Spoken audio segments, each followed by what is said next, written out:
नमस्कार। इग्नू की तरफ से आप सभी का स्वागत है। भारत सरकार के 3 अंग हैं: विधानपालिका, कार्यपालिका और न्यायपालिका। विधानपालिका कानून का निर्माण करती है, कार्यपालिका कानून को लागू करती है और न्यायपालिका कानून की रक्षा करती है। इससे पहले हम विधानपालिका और कार्यपालिका विषयों पर चर्चा कर चुके हैं। आज हम न्यायपालिका के विषय के बारे में जानेंगे। भारतीय न्याय व्यवस्था एकीकृत ढांचे में बंधी हुई है। इसमें सबसे ऊपर सुप्रीम कोर्ट है, उसके नीचे हाई कोर्ट्स हैं और उसके नीचे सबॉर्डिनेट कोर्ट्स हैं। सुप्रीम कोर्ट का कोई भी नियम होता है वो सभी कोर्ट्स पर लागू होता है। इसी प्रकार कोई भी उच्च न्यायालय का नियम बनता है तो वो उसकी अधीनस्थ न्यायालयों पर लागू होता है। सबसे पहले हम न्यायपालिका की भूमिका के बारे में जानेंगे। भारत में संविधान 26 जनवरी 1950 को लागू हुआ था। उसके लागू होने के पश्चात भारत की सरकार संवैधानिक सरकार बन चुकी है और संवैधानिक सरकार की यह विशेषता होती है कि वहाँ की न्यायपालिका स्वतंत्र और निष्पक्ष रूप से कार्य करती है। यह कार्यपालिका और विधानपालिका की शक्तियों के दुरुपयोग पर अंकुश भी लगाती है। न्यायपालिका के निर्णय को अंतिम निर्णय माना जाता है और संघीय व्यवस्था में जहां एक तरफ केंद्र सरकार होती है, दूसरी तरफ राज्य सरकारें होती हैं। संघीय व्यवस्था में न्यायपालिका केंद्र और राज्यों के बीच विवादों का समाधान करती है। Evolution of judiciary in India. Bharat में न्यायपालिका की उत्पत्ति। जिस समय यूरोपीय देशों के लोग भारत में आकर बस गए थे, उस काल को बस्तीवाद काल कहा जाता है। जिस समय पुर्तगाली, डच, अंग्रेज और अन्य देशों के लोग यहाँ पे आकर बसे गए थे और न्यायपालिका की उत्पत्ति बस्तीवाद काल से ही मानी जाती है। सन 1773 में रेगुलेटिंग एक्ट पास हुआ था, जिसके तहत भारत में फर्स्ट सुप्रीम कोर्ट की स्थापना की गई थी। इसकी स्थापना कलकत्ते में हुई थी और इसमें एक मुख्य न्यायाधीश और 3 अन्य न्यायाधीशों की नियुक्ति ब्रिटिश क्राउन द्वारा की गई थी। उस समय भारत में ईस्ट इंडिया कंपनी का राज्य था, परंतु जो ये न्यायालय बनाया गया था यह ब्रिटिश सरकार द्वारा बनाया गया था। इस हिसाब से यह न्यायालय राजा का न्यायालय था, ना कि कंपनी का न्यायालय। और इस काल में न्यायिक व्यवस्था के 2 अंग थे, एक सर्वोच्च न्यायालय और एक सदर न्यायालय। उस समय भारत विभिन्न प्रांतों में बंटा हुआ था। प्रांतों को हम प्रोविंसेस कहते हैं और कई प्रांतों को मिलाकर प्रेसिडेंसी बनती थी। जो प्रेसिडेंसी में अदालत थी उसको सर्वोच्च अदालत कहते थे और जो प्रांतों में अदालतें थी उसको सदर अदालतें कहते थे। और सर्वोच्च न्यायालय में अंग्रेजी कानून लागू था और सदर न्यायालय में व्यक्तिगत कानून लागू थे। सन 1861 में एक एक्ट आया जिसको हम हाई कोर्ट एक्ट के नाम से जानते हैं। इसके अंतर्गत सर्वोच्च न्यायालय और सदर न्यायालयों को मर्ज करके हाई कोर्ट की स्थापना की गई। हाई कोर्ट की स्थापना सर्वप्रथम 3 प्रेसिडेंसी में की गई, कलकत्ता, मद्रास और बॉम्बे प्रेसिडेंसी में। उस समय सबसे बड़ा अपीली न्यायालय प्रिवी परिषद था या प्रिवी काउंसिल था। यह लंदन में था और कुछ समय पश्चात 1935 में भारतीय सरकार अधिनियम यानी गवर्नमेंट ऑफ इंडिया एक्ट आया था, जिसके तहत फेडरल कोर्ट की स्थापना दिल्ली में हुई थी। और इस फेडरल कोर्ट का मुख्य कार्य प्रिवी काउंसिल और हाई कोर्ट के बीच संपर्क स्थापित करना था। और इस समय न्यायपालिका 3 स्तर पर कार्य करती थी। सर्वप्रथम प्रिवी काउंसिल थी, उसके बाद फेडरल कोर्ट था और उसके बाद हाई कोर्ट थे।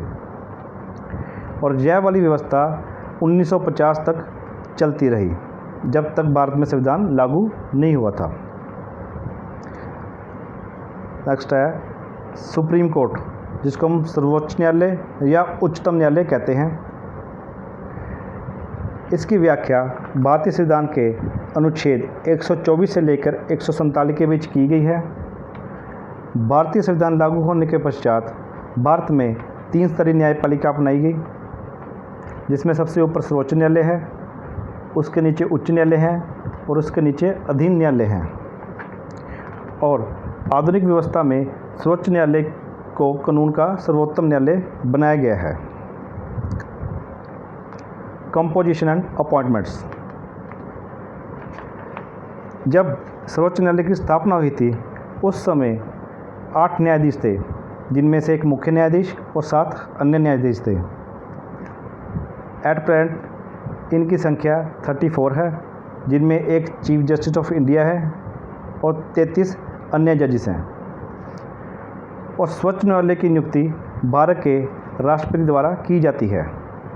भारत के राष्ट्रपति इनकी नियुक्ति करते वक्त भारत के प्रधानमंत्री एवं मंत्रिपरिषद की सलाह लेते हैं। इसके अतिरिक्त इनकी नियुक्ति के लिए एक कोलिजियम सिस्टम भी है, जिसको हम कोलिजियम प्रणाली कहते हैं। इस प्रणाली के अंतर्गत न्यायाधीश ही न्यायाधीशों का चुनाव करते हैं। इसमें 5 सदस्य होते हैं, जिनमें एक मुख्य न्यायाधीश होते हैं और 5 अन्य सीनियर न्यायाधीश होते हैं। इनका मुख्य कार्य सुप्रीम कोर्ट और हाई कोर्ट के जजों की नियुक्ति करना या उनकी ट्रांसफ़र करना होता है। इस प्रणाली का प्रारंभ 1990 से हुआ था। क्वालिफिकेशन ऑफ जजेस। सर्वोच्च न्यायालय का न्यायाधीश बनने के लिए सबसे पहले भारत के नागरिक हों और उन्होंने कम से कम 5 साल तक हाई कोर्ट में जज के पद पर कार्य किया हो या कम से कम 10 साल तक हाई कोर्ट में वकालत की हो। इसके अतिरिक्त अगर कोई व्यक्ति भारत के राष्ट्रपति की राय में वरिष्ठ विधि वक्ता हो, उसकी वह चयन कर सकते हैं। नेक्स्ट है टेन्योर, अवधि। एक बार न्यायाधीश नियुक्त होने बाद वह 65 साल की आयु तक अपने पद पर बने रह सकते हैं। हालांकि वो इससे पहले भी रिज़ाइन भी दे सकते हैं या उनको मिसबिहेवियर या इनकैपेसिटी के कंडीशन में पद से हटाया भी जा सकता है। इसको हटाने की विधि को इम्पीचमेंट या महाभियोग के नाम से जानते हैं। इसके लिए संसद के दोनों सदनों में 2/3 बहुमत से प्रस्ताव पारित करवाना होता है। यह वाला प्रस्ताव सर्वप्रथम भारत में 1991 में लाया गया था, जिसमें सर्वोच्च न्यायालय के न्यायाधीश वी रामास्वामी के विरुद्ध महाभियोग लगा था। हालांकि यह प्रस्ताव पास नहीं हुआ था, किंतु उन्होंने बाद में खुद ही इस्तीफ़ा दे दिया था। नेक्स्ट है सैलरीज। सर्वोच्च न्यायालय के न्यायाधीशों का वेतन बहुत अधिक निर्धारित किया गया है, ताकि यह स्वतंत्र और निष्पक्ष तरीके से अपने कार्य करें। इनको वेतन के अतिरिक्त आधिकारिक आवास दिया जाता है, जो पूरी तरह से मुफ्त होता है। और भारतीय संविधान में यह वर्णित है कि न्यायाधीशों का वेतन घटाया नहीं जाएगा। इनका वेतन सिर्फ वित्तीय आपातकाल के समय घटाया जा सकता है, अन्यथा किसी और कंडीशन में इनके वेतन में फेरबदल नहीं किया जा सकता। और न्यायाधीशों के वेतन, भत्ते और अन्य खर्चे कंसोलिडेटेड फंड ऑफ इंडिया से किए जाते हैं। नेक्स्ट है ज्यूरिसडिक्शन ऑफ सुप्रीम कोर्ट, सर्वोच्च न्यायालय का क्षेत्राधिकार। अनुच्छेद 141 के तहत सर्वोच्च न्यायालय का कानून भारत के सभी न्यायालयों पर लागू होता है और इसके अधिकार क्षेत्र को 4 भागों में बांटा गया है। मूल अधिकार क्षेत्र, अपीलीय अधिकार क्षेत्र, सलाहकारी अधिकारिता और न्यायिक समीक्षा। सबसे पहले है मूल अधिकार क्षेत्र।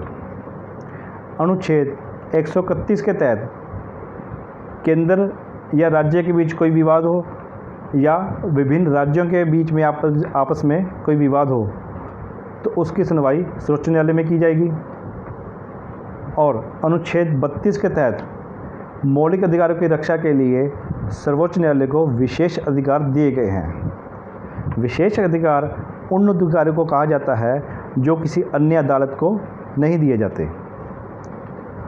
मौलिक अधिकारों की संरक्षण के तहत यह रिट जारी कर सकते हैं। रिट 5 प्रकार की होती है: बंदी प्रत्यक्षीकरण, अधिकार परीक्षा, प्रतिषेध, उत्प्रेषण लेख और परमादेश।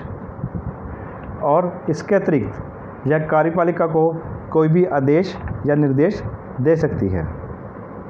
नेक्स्ट है एप्लीट जुरिडिक्शन, अपीलीय अधिकार क्षेत्र। सर्वोच्च न्यायालय का अपील का सबसे बड़ा न्यायालय है, यानी इससे ऊपर और कहीं भी अपील नहीं होती है।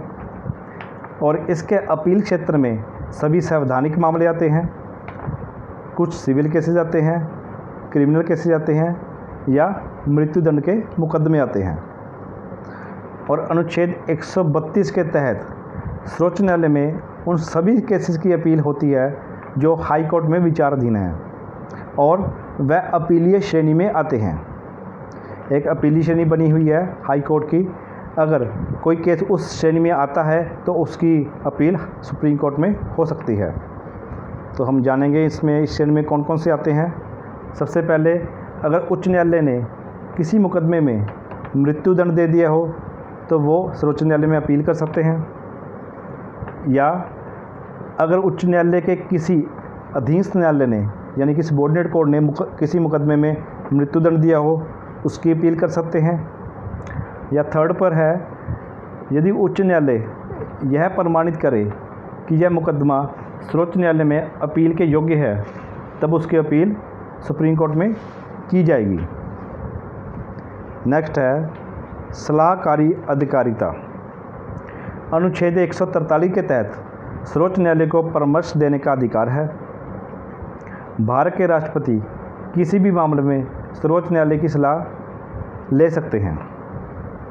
सर्वोच्च न्यायालय की परामर्शवादी भूमिका साधारण भूमिका से भिन्न होती है, क्योंकि इसकी यह राय तभी देगी अगर दो पक्षों में मुकदमा ना हो और यह राय सरकार पर बाध्य नहीं होगी और इस राय में न्यायालय का जो भी निर्णय होगा वह लागू नहीं माना जाएगा। नेक्स्ट है रिव्यू जुरिस्डिक्शन, न्यायिक समीक्षा। सर्वोच्च न्यायालय को किसी भी निर्णय पर समीक्षा करने का अधिकार है। इसका मतलब ये है कि सर्वोच्च न्यायालय कोई भी केस पे फैसला सुनाती है तो यह अपने फैसले पर पुनर्विचार कर सकती है। और भारतीय सर्वोच्च न्यायपालिका संविधान से बनी है, इस प्रकार वह विधायिका संविधान का संशोधन कर सकती है। नेक्स्ट है हाई कोर्ट्स, जिसको हम उच्च न्यायालय कहते हैं। इनका वर्णन भारतीय संविधान के अनुच्छेद 214 से लेकर 231 के बीच दिया गया है। उच्च न्यायालय राज्य का सर्वोत्तम न्यायालय है। अनुच्छेद 214 में यह वर्णित है कि प्रत्येक राज्य का एक उच्च न्यायालय होगा और इसे संवैधानिक दर्जा प्राप्त होगा।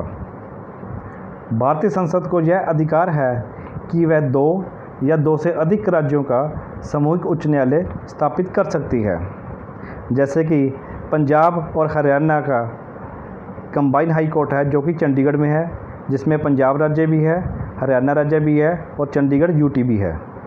इसी प्रकार से असम, नागालैंड, मिजोरम और अरुणाचल प्रदेश, इन चारों राज्यों का एक कंबाइन हाई कोर्ट है जो कि गुवाहाटी में है।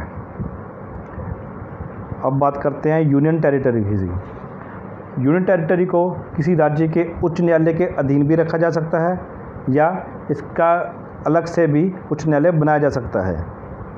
जैसे कि दिल्ली का अपना उच्च न्यायालय है और दूसरी तरफ अंडमान एंड निकोबार यूटी को कलकत्ता उच्च न्यायालय के अधीन रखा गया है। इस समय भारत में कुल 25 हाई कोर्ट हैं। जो 25वां हाई कोर्ट बना है यह रिसेंटली बना है, क्योंकि 2014 में आंध्र प्रदेश राज्य का विभाजन हुआ था, जिनमें से तेलंगाना राज्य बना था। तो जो हैदराबाद हाई कोर्ट था वो तेलंगाना राज्य में आ चुका है, तो इसलिए अभी आंध्र प्रदेश का अलग से उच्च न्यायालय बनाया गया है जो कि भारत का 25वां उच्च न्यायालय है। नेक्स्ट है कंपोजिशन ऑफ हाई कोर्ट। उच्च न्यायालय में न्यायाधीशों की संख्या निर्धारित नहीं है। जैसा कि हमने अभी सुप्रीम कोर्ट में पढ़ा था, वहाँ पे एक मुख्य न्यायाधीश हैं और 33 अन्य न्यायाधीश हैं, परंतु उच्च न्यायालयों में इनकी संख्या निर्धारित नहीं की गई है। इनकी संख्या राष्ट्रपति की इच्छा और उच्च न्यायालय के कार्य पर निर्भर करती है। इनमें एक मुख्य न्यायाधीश होते हैं जिनकी नियुक्ति राष्ट्रपति करते हैं और वह नियुक्ति करते वक्त राज्यपाल की सलाह लेते हैं, और उच्च न्यायालय के अन्य न्यायाधीशों की नियुक्ति करते वक्त राष्ट्रपति मुख्य न्यायाधीश की सलाह लेते हैं। संविधान में काम को देखते हुए अतिरिक्त न्यायाधीश नियुक्त करने का प्रावधान भी है, जिनको मैक्सिमम 2 साल तक रखा जा सकता है। नेक्स्ट है, हाँ, यहाँ पर डायरेक्ट अपॉइंटमेंट का प्रोविज़न भी है। जैसा कि हमने अभी कॉलेजियम प्रणाली में पढ़ा था, कॉलेजियम प्रणाली के अंतर्गत सुप्रीम कोर्ट और हाई कोर्ट के जजों की नियुक्ति होती है और इनकी ट्रांसफ़र का काम भी कॉलेजियम प्रणाली द्वारा किया जाता है। उच्च न्यायालय के जज की मैक्सिमम एज लिमिट 62 ईयर है, यानी ये 62 वर्ष की आयु तक अपने पद पर बने रह सकते हैं। हालांकि ये उससे पहले रिज़ाइन भी दे सकते हैं या 12 साल से पहले सुप्रीम कोर्ट के जज भी बन सकते हैं, या इनकी किसी और हाई कोर्ट में ट्रांसफ़र भी हो सकती है। इसके अतिरिक्त अगर किसी जज पर दुराचार का आरोप लगता है तो उस स्थिति में राष्ट्रपति इनको पद से हटा भी सकते हैं। इनको हटाने के लिए वही प्रक्रिया अपनाई जाएगी जो सर्वोच्च न्यायालय के न्यायाधीश को हटाने के लिए अपनाई जाती है, जिसको हम इम्पीचमेंट या महाभियोग कहते हैं। नेक्स्ट है जूरिडिक्शन, क्षेत्राधिकार। इसके मूल अधिकार क्षेत्र में सबसे पहले मौलिक अधिकारों की रक्षा करना है, और केंद्र या राज्य के बीच कोई चुनाव संबंधी विवाद हो या राजस्व रेवेन्यू संबंधी विवाद हो, उसका समाधान करना है। और अपीली अधिकार क्षेत्र में दीवानी और फौजदारी मुकदमे दोनों आते हैं। दीवानी मुकदमे हम सिविल केसेस को कहते हैं और फौजदारी मुकदमे क्रिमिनल केसेस को कहते हैं। सिविल केस के लिए यहाँ पे हम डायरेक्ट अपील भी कर सकते हैं या सब कोर्ट के थ्रू भी यहाँ पे आ सकते हैं। तो इसके लिए हम फर्स्ट अपील भी यूज़ कर सकते हैं और सेकंड अपील भी। किंतु क्रिमिनल केसों में डायरेक्ट अपील किसी विशेष परिस्थिति में ही की जाएगी, यानी कि जो क्रिमिनल केस होंगे वो मोस्टली सबॉर्डिनेट कोर्ट से द्वारा ही यहाँ पे भेजे जाएंगे। तो उस पे जो भी सेशन जज अपना फैसला सुनाएगा उसी के आधार पर उच्च न्यायालय अपनी कार्रवाई करेगा। और भारतीय संविधान में उच्च न्यायालय को कुछ मुख्य कार्य सौंपे गए हैं, जिनमें सबसे पहले मौलिक अधिकारों पर रिट दायर करना है, और दूसरा काम इसके अधीन जितने भी न्यायालय हैं, जितने भी सबॉर्डिनेट कोर्ट्स हैं, उसका निरीक्षण करना है। और यदि कोई सबॉर्डिनेट कोर्ट में संविधान की व्याख्या से संबंधित केस चल रहा हो तो उसको अपनी तरफ ट्रांसफ़र करने का अधिकार भी है। तो उस पर जो फैसला अंतिम निर्णय लिया जाएगा वो उच्च न्यायालय का निर्णय होगा। नेक्स्ट है सबॉर्डिनेट कोर्ट्स, अधीनस्थ न्यायालय। उच्च न्यायालय के अंतर्गत सब कोर्ट्स सबॉर्डिनेट कोर्ट्स आती हैं। प्रत्येक ज़िले में जिला अदालत होती है और जिला अदालत के अधीन अन्य न्यायालय होते हैं, जैसे कि एडिशनल डिस्ट्रिक्ट कोर्ट, सब court, magistrate court, family court, लोक अदालत इत्यादि। तो सबसे पहले बात करेंगे जिला न्यायालय। जिला न्यायालय में 2 विभाग होते हैं, जो दीवानी मुकदमों को देखते हैं और दूसरा फौजदारी मुकदमों को देखते हैं। दीवानी मुकदमे हम सिविल केसेस को कहते हैं और जो फौजदारी मुकदमे को देखते हैं वो क्रिमिनल केसेस को देखते हैं, उनको हम सेशन कोर्ट कहते हैं। हिंदी में कहें तो जिला सत्र न्यायालय। और जिला न्यायालयों का मुख्य कार्य इसके अधीन कोर्ट्स की अपील सुनना होता है। जिला न्यायालयों के न्यायाधीशों की नियुक्ति राज्यपाल द्वारा की जाती है, और जिला न्यायाधीश बनने के लिए कम से 12 के नागरिक हों और उनको कम से कम 7 वर्षों तक का वकालत का एक्सपीरियंस हो, या उच्च न्यायालय में उन्होंने सेवा प्रदान की हो। और भारतीय न्यायपालिका के सबसे नीचे स्तर पर पंचायत न्यायालय आते हैं, पंचायत कोर्ट्स आते हैं, जिनमें न्याय पंचायत, ग्राम पंचायत और पंचायत अदालत हैं। ये न्यायालय आपराधिक मामलों के अंतर्गत नहीं आते हैं। इसका मतलब ये है कि पंचायत न्यायालयों में कोई भी क्रिमिनल केस की सुनवाई नहीं होती, इसमें सिर्फ सिविल केस ही जाते हैं। तो आज का हमारा टॉपिक ख़त्म हो गया है। अभी एक बार आपको मैं समअप कर देता हूँ। जो आधुनिक न्याय व्यवस्था है, इसका प्रारंभ बस्तीवाद काल से माना जाता है और समय समय पे इसका विकास हुआ है। सबसे पहले 1773 में रेगुलेटिंग एक्ट आया था, जिसके तहत भारत में सुप्रीम कोर्ट और सदर कोर्ट की स्थापना हुई थी। उसके बाद 1861 में हाई कोर्ट एक्ट आया, जिसमें सुप्रीम कोर्ट और सदर कोर्ट को मर्ज करके हाई कोर्ट की स्थापना की गई। हाई कोर्ट की स्थापना सर्वप्रथम 3 प्रेसिडेंसी में की गई, बॉम्बे, मद्रास और कलकत्ता। देन उसके बाद 1935 में भारत सरकार अधिनियम यानी गवर्नमेंट ऑफ इंडिया एक्ट आया, जिसके तहत फेडरल कोर्ट की स्थापना की गई, जो कि दिल्ली में की गई थी। और इसका मुख्य कार्य हाई कोर्ट और प्रिवी काउंसिल के बीच में संपर्क बनाना था। भारतीय संविधान 26 जनवरी 1950 को लागू हुआ। इसके अनुसार भारत में 3 स्तरीय न्यायपालिका की व्यवस्था की गई, जिसमें सर्वोच्च न्यायालय को न्याय की सर्वोत्तम संस्था बनाया गया और सर्वोच्च न्यायालय का निर्णय निचली अदालतों पर लागू होता है। इसके अतिरिक्त जुडिशियल रिव्यू है, जिसको हम न्यायिक समीक्षा कहते हैं। यह ऐसी तकनीक है जिसके माध्यम से विधानपालिका, कार्यपालिका और सरकारी एजेंसियों के कार्यों की समीक्षा होती है। तो आज का हमारा टॉपिक समाप्त हो गया। आप इसको अच्छे से पढ़ लीजिए और जिन विद्यार्थियों ने पुराने सेशन अटेंड नहीं किए हैं, जिनमें हमने विधानसभा, विधानपालिका, कार्यपालिका और रिट के बारे में हमने वर्णन किया था, हम इन तीनों वीडियो के लिंक डिस्क्रिप्शन बॉक्स में डाल देंगे। आप वहाँ से इसको स्टडी कर लीजिए। Thank you.